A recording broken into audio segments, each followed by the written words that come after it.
Hello, people of the Silence Village. His voice rang out, loud and clear. Every head turned, and a ripple of fear spread through the crowd. I watched as mothers covered their children's mouths, and men took steps backward, their eyes wide. The stranger's face held no fear. Instead, he looked surprised by our reaction. An elder hurried forward, motioning for him to be quiet. He whispered, "Stranger, you must not speak here. Your voice will bring the beast upon us." The stranger tilted his head, his gaze calm and steady. "I have traveled many lands, but I have never seen a village bound by silence," he replied in a softer voice. "What kind of creature makes you live in such fear?" The elders explained the legend of the beast, their voices barely above a murmur. The stranger listened carefully, nodding along as they spoke. When they finished, he smiled, a slow, confident smile. "I have come to help you," he said. "The beast's hold on you can be broken, but it will take courage." The villagers exchanged glances, some hopeful, others doubtful. The stranger's words stirred something within us, a tiny spark of hope that had been smothered for too long. Yet the fear was still there, a deep-rooted fear we couldn't shake. That night, the elders gathered in secret with the stranger. I watched from a distance, unable to hear their whispers but sensing the tension in the air. The stranger's face was calm, his gaze steady. Whatever his plan was, he seemed certain it would work. But could we trust him? Could he really free us from the beast's terror? The next day, the stranger, who introduced himself as Omori, called the villagers together. His voice was gentle but firm, and it seemed to carry a strength we had not seen in anyone before.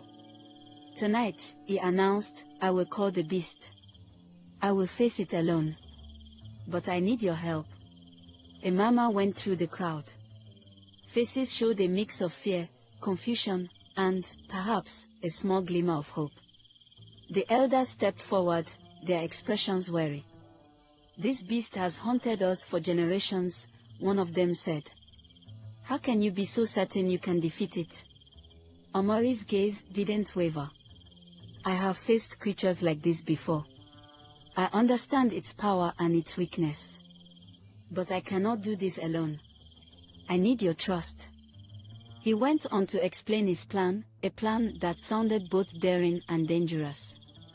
He would use sound to lure the beast out, guiding it into a trap that the villagers would help set up. The trap was simple, a circle of stones at the edge of the village, reinforced by barriers made of branches and thorns. The villagers would stay hidden, and only Omori would make the sounds to draw the beast. As he spoke, I felt a strange stirring within me, a mix of fear and excitement. It was hard to believe that we could break free from the silence, but Omori's confidence was contagious. That evening, the villagers worked together, gathering stones and branches to build the trap.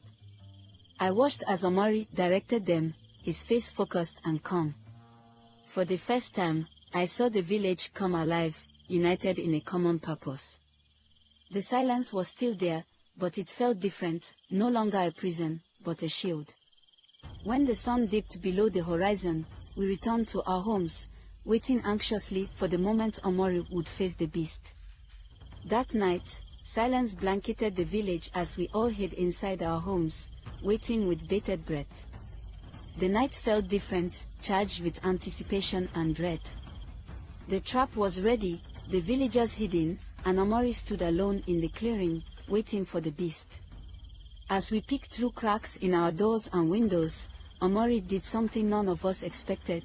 He clapped his hands together, loud enough for the sound to echo through the trees. The clap was followed by a deep, resonant hum, the kind that vibrated through your bones.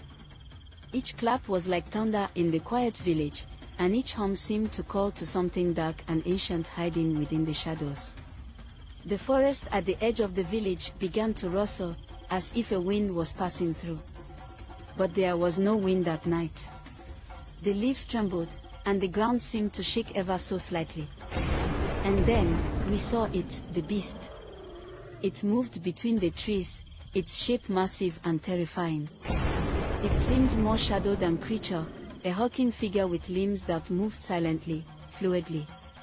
All we could see were its eyes, burning a fierce orange, flicking back and forth as it searched for the source of the sound.